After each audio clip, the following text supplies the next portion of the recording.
Living proof that if you hang around long enough, people think they need to give you something.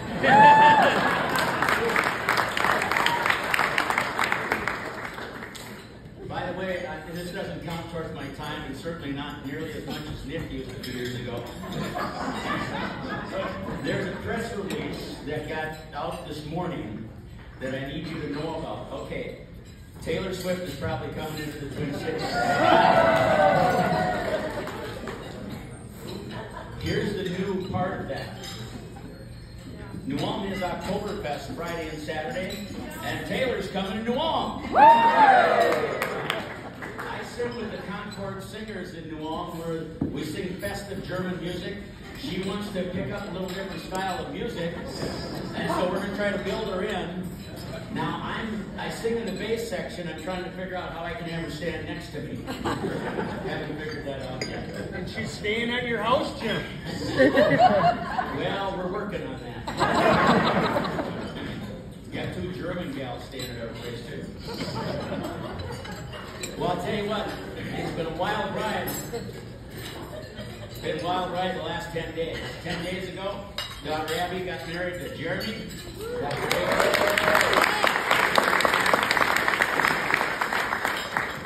Friday, I met a long-lost relative I'd never met before. That was special. And the Vikings won, the Twins won. Yeah.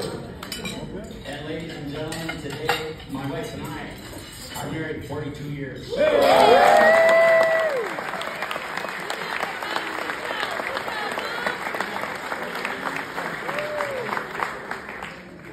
How many in here knew Jim Whitecourt? Several. Jim was one of my key mentors as I was becoming a manager, actually even before I was manager, sales manager. And I called on him many times to get some advice. His picture was up there earlier. Jim was one of the best. So on our family farm, we had a dairy farm. In the morning, we'd be out at the dairy barn. I'd be listening to guys from CCO like Boone and Erickson, Maynard Speaks. They all had an impact in my life. I got to meet each of them individually later on and tell them exactly that. And it was so good. So later on, my family farm became the radio station. All of the kids worked. They were all a part of it. So Jill, who's over there, Jill, she's my longtime analyst as we cover the state dance competition. That's right, state dance competition. You should hear her sparkle on the radio. My daughter Abby has helped many softball broadcasts at the state tournament with me, and is our photographer at the state high school wrestling tournament. Tim Layton is here, and he can attest to that. And of course, my son Adam. Adam works at KCHK Radio in Detroit. He's one of the best sportscasters in the state for play-by-play, and I'm really proud of him and the work that he's doing as well. Adam started keeping book for me when he was 4 years old. He could keep the baseball book before he could write. That's the truth. So anyway, all those are great. Anyway, and Connie, of course, is my equipment manager and videographer. That's her super. So how did I choose a broadcasting career? I'm trying to pick out just a few things to share with you and not get too long. So when I was a senior in high school English class, our English teacher started saying she was going to be gone on Friday, a personal leave day. Well, of course, us seniors in high school, we didn't want to talk about English or grammar. We wanted to talk about whatever she was going to talk about. So we asked her about her roommate. She was going to be at her wedding. That's all fine. Then the next step we went to is, how about her fiancé? And she said, my fiancé is in the radio business. He works as a program director at KXRA in Alexandria. The light went on. I went home that night. I read up in the encyclopedia about radio and broadcasting. I slept on it, and the next morning I knew what I wanted to do. And that's how it happened. In 1975, I interviewed at KNUJ Radio. I had been at KYSM in Mankato. I had interviewed at KNUJ Radio, and they had me take this thing called the Myers-Briggs test. A lot of you know about those? Well, we had a good interview. I went home, went back to Mankato. They called me a couple days later and said, Jim, we want you to come back. But something's just not right with that Myers-Briggs test. I don't know, is it possible to flunk that thing?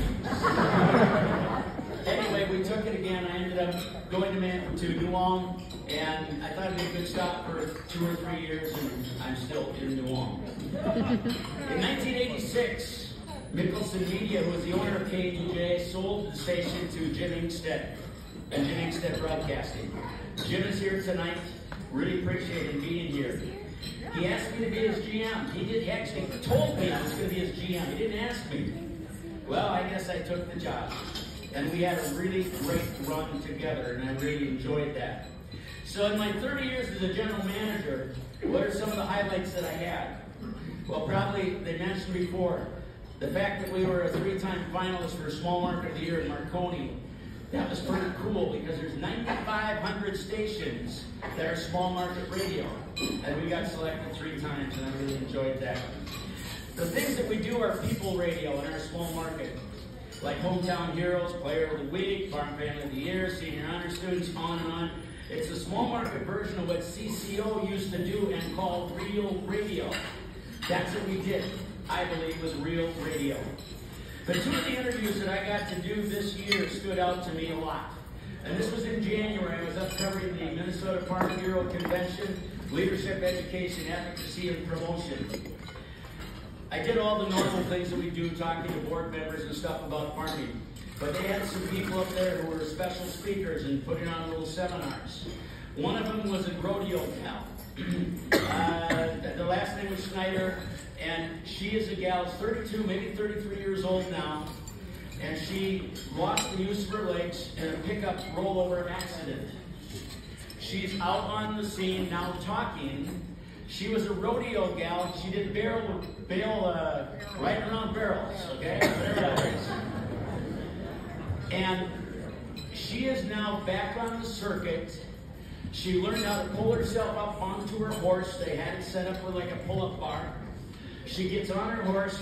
They use a seat belt to strap her in to the saddle, and they Velcro her legs in, and she is competing on the rodeo circuit. Unbelievable, a great interview. But then the other one that I wanted to mention to you, they had a person there talking about Safe Talk. Safe Talk was all about suicide prevention. Anybody have someone you know committed suicide or tried? I did. A good friend. And a couple other people who I know. Anyway, I talked to that gentleman about it, the importance that we have to have in taking care of people that maybe it's not all quite working up top and they've got some issues, and you need to know how to listen, you need to know how to watch and observe, and you need to be able to talk to them as well. And we broadcast that on all of our markets. Probably 260,000 people got to hear that, and I thought that was pretty cool. You know, Chris Atterbury, he was talking to, on a rain delay game earlier this year, to another broadcaster on a Twins game. And the guy he was talking to said, you know, when I go to my class reunion, I maybe didn't make as much money as many of the other guys at the reunion, but I may have the best stories. And I think there's a lot of truth to that. All right, we're getting close to the end, so bear with me. I want to say it was a pleasure for me to also be inducted with Doris Oftright, who went in from KNUJ a number of years ago. She was a 50-year employee at KNUJ. Back when I interviewed with Barry Gelman in 1975, I remember that I shared with him that the good Lord had given me some ability. I better use it. And that to make my parents and family proud, that's what has driven me since then. It's been a heck of a ride, but I'm not quite done yet. I'm a part-timer yet. Al Michaels, in his book, You Can't Make This Up, he said, it's been an incredible and amazing ride. No day goes by without me thinking, how did I wind up here? And then wind up there. And meet and get to know some of the most interesting and accomplished men and women of the past 50 years. And have tons of laughs along the way, and I still get into games for free. A special thank you to Doug Hansen and Dan Seaman, who are both here, who helped make my nomination happen with the entire Hall of Fame committee. This is really cool, folks, to be honored and to be up here and be selected to be in the Minnesota Broadcast Hall of Fame. And I am entering proudly as a small market broadcaster. To you, I say, from the New Ulm and German side of life, by the way, come to New Ulm, bring lots of money, we'd like you to do that. We say, ein Prosit, sehr Gemütlichkeit. That's a cheer to you, and here's to the good times. Thank you. Let's hear it for everyone.